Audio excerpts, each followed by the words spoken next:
Hello student, well, welcome back. We have already discussed what is constitution and what does it do. Now today we'll start with making of Indian constitution. Bharat के अंदर जो संविधान बनाया गया वो कैसे बनाया गया, किन्होंने बनाया, क्यों बनाया और कितना समय लगा उस संविधान को बनाने के लिए। बेटा आज हम जिस सोसाइटी में रह रहे हैं, आज जिस तरह का माहौल हमें मिला हुआ है, हमें घूमने की, बोलने की, खेलने की, बहुत सारे काम करने की आज़ादी है, लेकिन एक समय था जब ये आज़ादी हम लोगों को नहीं थी। उस समय ब्रिटिशर्स हम पे राज कर रहे थे। ब्रिटिशर्स से जब हमें आज़ादी मिली तो उस समय समाज इस तरह का था कि उसमें डर था और वो अच्छी तरह से डेवलप नहीं हो पाता। कुछ लोग नेता चुने गए थे और उन नेताओं को ये डर था कि दोबारा से कोई और आकर हम लोगों पर राज ना करने शुरू कर दे, या हम लोग जो राज कर रहे हैं, जो हमारे नेता हैं, जो सरकार बना रही है, गवर्नमेंट बना रही है, वो मनमाने तरीके से काम करना शुरू नहीं कर दें और जनता का अहित हो, जनता का भला नहीं हो। इसलिए उन्होंने कॉन्स्टिट्यूशन बनाया। जैसा कि हमने पढ़ा था कि साउथ अफ्रीका में कॉन्स्टिट्यूशन बना था अपार्टheid सिस्टम को अलग करने के लिए, और उसके बाद में आज़ादी पाने के बाद में अमेरिका और फ्रेंच लोगों ने, जो फ्रांस के लोग थे और अमेरिकन थे, उन्होंने अपने देश के अंदर संविधान बनाया था, कॉन्स्टिट्यूशन बनाया था। ऐसे ही इंडिया में अपनी आज़ादी के बाद में वहाँ के नेताओं ने यहाँ पर एक कॉन्स्टिट्यूशन की रचना की ताकि आज़ाद भारत के अंदर जो नेता और जनता है वो सही तरह से रह सके, नेता सही ढंग से चुना जाए और जो नेता चुना जा रहा है वो जनता के हित के लिए काम करे। जनता दूसरी तरफ जनता अपने अनुसार मनमाने तरीके से काम करना शुरू नहीं कर दे, वो भी देखे कि नेता जो चुना गया है वो किस तरह से काम कर रहा है, वो जनता के हित में काम कर भी रहा है या नहीं। तो इसके लिए एक कॉन्स्टिट्यूशन की रचना की गई और उस कॉन्स्टिट्यूशन को बनाने में बहुत लंबा समय लगा। तो किस तरह से हमारा इंडियन कॉन्स्टिट्यूशन बना था ये हम देखें। Like south Africa, India's constitution was also drawn up under very difficult circumstances. South Africa की तरह भारत का संविधान भी बहुत मुश्किलों की वजह से बनाया गया। The making of the constitution for a huge and diverse country like India was not an easy affair. Bharat जैसे विशाल देश के लिए संविधान बनाना एक आसान काम नहीं था। At that time, the people of India were emerging from the status of subject to that of citizens. उस समय से आज़ाद भारत के अंदर जो लोग अभी तक गुलाम थे वो गुलामी से हटकर गुलाम से एक नागरिक बनने की कोशिश कर रहे थे। The country was born through a partition on the basis of religious differences. This was a traumatic experience for the people of India and Pakistan. जो भारत बन रहा था या जो देश बन रहा था, भारत और पाकिस्तान जो बने थे, उनके अंदर लोगों के बीच में धार्मिक अंतर भी था, द्वेष भी था, और उस समय भारत के अंदर संविधान की रचना की। At least 10 lakh people were killed on both sides of the border in partition-related violence. दोनों ही तरफ, भारत पाकिस्तान दोनों ही तरफ 10 लाख से ज़्यादा लोगों की मौत हो चुकी। There were another problem. The British had left it to the rulers of the princely states to decide whether they wanted to merge with India or with Pakistan or remain independent. उस समय Britishers ने जहाँ पर राजा का राज्य था, जो princely states थे, उनमें ये आज़ादी दे दी कि वो भारत के साथ जुड़े या पाकिस्तान के साथ जुड़े या अपना एक अलग देश बनाकर रहें। The merger of these princely states was a difficult and uncertain task. इन राज्यों को मिलाना बहुत मुश्किल काम था। When the constitution was being written, the future of the country did not look as secure as it does today. जिस समय संविधान लिखा जा रहा था, उस समय संविधान लिखने वालों को पता नहीं था या उन्हें ये नहीं मालूम था कि भारत भविष्य में कितना सुरक्षित होगा। The makers of constitution had anxieties about the present and the future of the country. उन्हें देश के वर्तमान और भविष्य दोनों के बारे में चिंता थी। ना पाथ टू कॉन्स्टिट्यूशन, किस तरह से संविधान की रचना हुई। Despite of all these difficulties, there was one big advantage for makers of Indian Constitution. बहुत सारी तकलीफें होने के बावजूद भी भारत का संविधान लिखने वालों के पास एक सुविधा थी। Unlike South Africa, they did not have to create a consensus about what a democratic India should look like. South Africa में जो व्हाइट एंड ब्लैक की वजह से गड़बड़ चल रही थी, ऐसी भारत के अंदर नहीं थी। उन्हें पता था कि एक लोकतांत्रिक देश की रचना कैसे करनी है। Much of this consequence had evolved during the freedom struggle. Our national movement was not merely a struggle against foreign rule.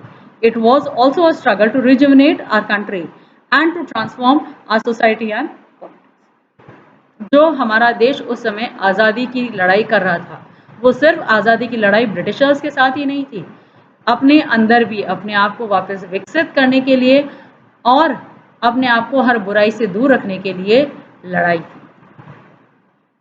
There were sharp differences of opinion within the freedom struggle about the path India should take after independence. उस समय आज़ादी के बाद में भारत किस राह पर चलेगा, इस बात को लेकर बहुत उथल-पुथल हो रही थी।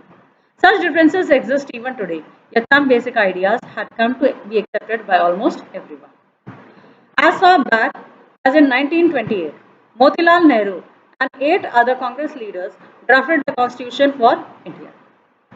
1928 में मोतीलाल नेहरू और उनके साथ में दूसरे 8 कांग्रेस नेताओं ने मिलकर भारत के संविधान की रचना शुरू की।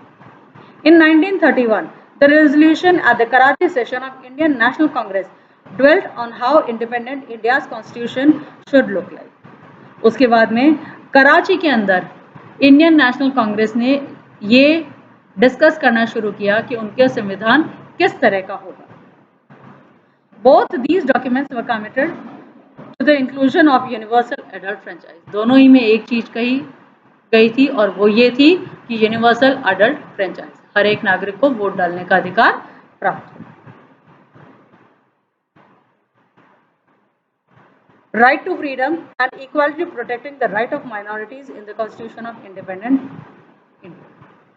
यूनिवर्सल अडल्ट फ्रेंचाइज के साथ में उन्होंने और चीज मांगी, वो ये थी कि राइट टू फ्रीडम, आज़ादी का अधिकार हो, और साथ ही साथ rights of minorities and equality and protecting. साथ ही साथ ये भी चीज़ थी कि भारत के अंदर जो माइनॉरिटी ग्रुप थी उनको बराबरी का हक मिले और उनकी रक्षा की जाए। These some basic values were accepted by all leaders much before the Constituent Assembly met to deliberate on the Constitution. Constituent assembly ने मिलकर इस संविधान की रचना की, उसके पहले छोटी छोटी जो मुश्किलें थी या छोटे छोटे जो टॉपिक्स उन लोग को लग रहे थे, विचार थे अच्छे भारत की रचना के लिए, वो मिलकर उसके अंदर डिसाइड किए गए। The familiarity with political institution of colonial rule also helped develop an agreement over the institutional design. साथ ही साथ जो ब्रिटिशर्स का साम्राज्य था उस समय उन्होंने जिस तरह के नियम अपना रखे थे, उन नियमों ने इस संविधान की रचना में काफी मदद की। The British rule had given voting rights only to a few. Britishers ने सिर्फ कुछ को ही वोट डालने का अधिकार दे रखा था। On that basis, the British has introduced very weak legislatures. इसकी वजह से ब्रिटिशर्स ने जिन समूहों को चुना वो बहुत कमजोर बने थे। Elections were held in 1937 to provincial legislatures and ministries all over British India. 1937 में चुनाव हुए। These were not fully democratic governments, जो कि पूर्ण रूपेण लोकतांत्रिक सरकार नहीं बना पाई। But the experience gained by Indians in the working of this legislative institution proved to be very useful for the country in setting up of its own institutions and working in them. That is why the Indian Constitution adopted many institutional designs and procedures from colonial laws like the Government of India Act 1935. क्योंकि Britishers के द्वारा जो रचना की गई थी या जिस तरह के नियम कानून बनाए जा रहे थे उससे कमजोर सरकार बन रही थी। तो जो लोग उस समय सरकार के अंदर मौजूद थे, जब वो लोग इंडिया का कॉन्स्टिट्यूशन लिख रहे थे तो उन्हें ये पता था कि ब्रिटिशर्स के राज के दौरान क्या कमियां थी, क्या नुकसान हुए थे। तो उन सारी कमियों और नुकसानों को ध्यान में रखकर उन्होंने जनता के हित के लिए नए संविधान की रचना शुरू की और एक नया कानून जो कि गवर्नमेंट ऑफ इंडिया एक्ट 1935 था, उसमें एक मदद मिली। Years of thinking and deliberation of framework of constitution had another benefit. विचार की वजह से लंबे अरसे तक जो उन लोगों ने विचार किया था और सावधानी पूर्वक जो उन्होंने संविधान की रचना करने के लिए एक संरचना बना रहे थे, उसमें उन्हें बहुत मदद। Our leaders gained confidence to learn from other countries. उन्होंने दूसरे देशों से बहुत कुछ सीखा, but on our own terms. लेकिन जो भी सीखा वो अपने हित के बारे को ध्यान में रखते हुए सीखा। The practice of parliamentary democracy in Britain and Bill of Rights in US, जो वहां पर अलग अलग कानून बन रहे थे, उन कानूनों को बनाने में फ्रांस ने किस तरह से काम किए या ब्रिटेन ने किस तरह से काम किए थे, उन चीज़ों को ध्यान में रखते हुए भारत के संविधान की रचना की गई। The socialist revolution in Russia had inspired many Indians to think of shaping a system based on social and economic equality. Russia ने जो भी काम किए थे उसकी वजह से भारत के संविधान में सोशल और इकोनॉमिक इक्वालिटी को ध्यान में रखते हुए काम किया गया। Yet they were not simply imitating what others had done. At each steps, they were questioning whether these things suited our country. All these factors contributed in the making of our constitution. भारतीयों ने जो संविधान की रचना की उसमें दूसरे देशों से तो उन्होंने बहुत कुछ सीखा, लेकिन उन चीज़ों को अपनाने से पहले उन्होंने ये ध्यान रखा कि क्या वाकई में ये चीज़ें उनके देश के लिए सही है या नहीं। सही थी तो उन्होंने अपनाई, नहीं थी तो उन्होंने उनको नहीं अपनाया। Now the next topic is the Constituent Assembly. Constituent Assembly क्या है? Who then were the makers of Indian Constitution? किसने भारत के संविधान की रचना की? You'll find here very brief sketch of some of the leaders who played an important role in making of the Constitution. The drafting of the document called the Constitution was done by assembly of elected representatives called the Constituent Assemblies. Constituent Assemblies वो group था जिसमें प्रतिनिधियों को, representative को चुना गया था और इन चुने गए लोगों ने भारत के संविधान की रचना को प्रारंभ किया। Assembly Elections to the Constituent Assembly were held in July 1946. जुलाई 1946 में इसीलिए चुनाव हुए थे। Its first meeting was held in December 1946. जुलाई 46 में चुनाव होने के बाद में पहली मीटिंग दिसंबर 1946 में हुई। Soon after, the country was divided into India and Pakistan. The Constituent Assembly was also divided into Constituent Assembly of India and Pakistan. Bharat Pakistan अलग हुए और दोनों ही देशों की अलग-अलग Constituent Assembly बन गई। The Constituent Assembly that wrote the Indian Constitution had 299 members. Bharat का संविधान लिखने वाले समूह के अंदर 299 members थे, सदस्य मौजूद थे। The Assembly adopted the Constitution on 26 November 1949 and it came into effect on 26 January 1950. 26 नवंबर 1949 को इस संविधान को कॉन्स्टिट्यूएंट असेंबली ने अपनाया और 26 जनवरी 1950 को इसको क्रियान्वित कर दिया गया। To mark this day we celebrate January 26 as Republic Day every year. और इस दिन को याद रखने के लिए हम हमेशा हर साल 26 जनवरी रिपब्लिक डे के रूप में, गणतंत्र दिवस के रूप में मनाते हैं। Why should we accept the constitution made by this assembly more than 50 years ago? जो 50 साल पहले संविधान की रचना की गई थी या इस कॉन्स्टिट्यूएंट असेंबली ने जो बनाया था उसे हम आज क्यों स्वीकार रहे हैं? We have already noted one reason above. The constitution does not reflect the views of its members alone. It expresses the broad consensus of its time. एक मुख्य कारण है कि जो ये समूह था उसने सिर्फ अपने ही मतों को ध्यान नहीं रखा था, उसने नागरिकों के हितों के बारे में भी ध्यान रख के संविधान की रचना की. Many countries of the world have had to rewrite their constitution afresh because the basic rules were not accepted to all major social groups of political parties. बहुत सारे देशों में संविधान लिखने के बाद में नए संविधान की रचना की क्योंकि उस समय वहां के जनता के हितों के बारे में उन्होंने नहीं सोचा था. No one actually follows it. The experience of our constitution is different.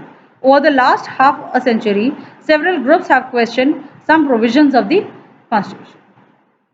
बहुत सारे लोगों ने बहुत सारे समय पर इस चीज के बारे में बात की है कि संविधान क्या है, क्यों है और कैसा होना चाहिए. But no large social or political party has ever questioned the legitimacy of constitution itself. लेकिन किसी ने भी संविधान के ऊपर सवाल नहीं उठाया. इसमें परिवर्तन लाना है वो बात अलग है, क्या होना चाहिए, कैसे होना चाहिए वो बात अलग है, लेकिन जो चीज संविधान में कह दी गई, कॉन्स्टिट्यूशन ने कह दी है, उसे हम आज भी फॉलो करते हैं. The second reason for accepting the constitution is that the Constituent Assembly represented the people of India. जो कॉन्स्टिट्यूएंट असेंबली थी जिसने भारत के संविधान की रचना की थी वो पूरे देश को प्रतिनिधित्व कर रही थी. There was no universal adult franchise at that time. उस समय यूनिवर्सल एडल्ट फ्रेंचाइज की पॉलिसी नहीं थी. So the Constituent Assembly could not have been chosen directly by all the people of India. It was elected mainly by the members of existing provincial legislatures that we mentioned above. जो उस समय चुने गए नेता थे उन्हीं नेताओं में से कुछ नेताओं को इस कॉन्स्टिट्यूएंट असेंबली के लिए चुना गया था. This ensured a fair geographical share of the members from all regions of the country. हर एक प्रांत से यहाँ में सदस्य जोड़े गए. The assembly was dominated by the Indian National Congress party that led India's freedom struggle. इसे जो कॉन्स्टिट्यूएंट असेंबली थी उसे Indian national Congress party rule कर. But the Congress itself included a variety of political groups and opinions. इसके अंदर बहुत सारे अलग अलग राजनीतिक पार्टियां और समूह भी शामिल थे. The assembly had many members who did not agree with the Congress. In social terms too, the assembly represented members from different language groups, castes, classes, religions and occupations. जो ये असेंबली बनी थी कॉन्स्टिट्यूएंट असेंबली के अंदर अलग अलग जाति के, अलग धर्म के, अलग अलग प्रांतों के, अलग अलग भाषाएं बोलने वाले लोगों को चुना गया था.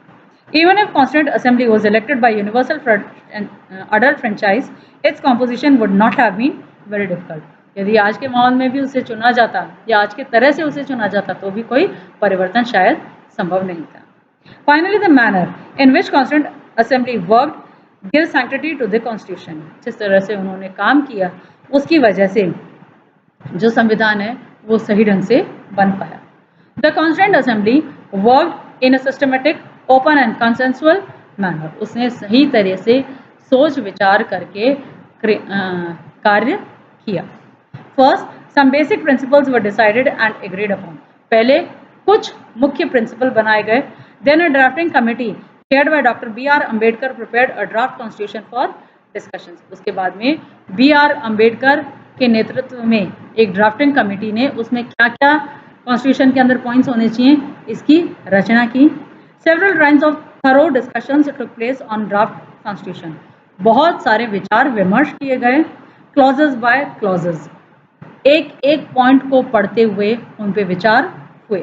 More than 2000 amendments were considered. 2000 से भी ज़्यादा उसके अंदर परिवर्तन लाए गए. Members deliberately for 114 days spread over 3 years.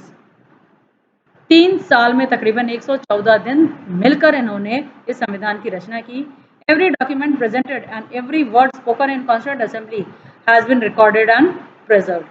हर एक डॉक्यूमेंट जो भी इस कॉन्स्टिट्यूएंट असेंबली के अंदर था या बोला गया था उसे लिखित रूप में आज भी सुरक्षित रखा गया है. These are called Constituent Assembly debates. इन्हें Constituent Assembly debates का नाम दिया गया. When printed, these debates are 12 bulky volumes. जब इन्हें छापा गया तो 12 मोटी किताबें बन गई. These debates provide the national rationale behind every provision of the constitution. इन 12 मोटी किताबों के अंदर भारत का जो संविधान है उसके बारे में विस्तार से पूरी तरह से लिखा गया है। These are used to interpret the meaning of Constitution। जब भी बड़े शब्दों में संविधान क्या है, कैसे है, क्यों है, इसके बारे में पढ़ा जाए तो वो इन किताबों के माध्यम से हम जान सकते हैं। That's all. Now for the next video, we'll meet on the next day. Stay safe and stay healthy.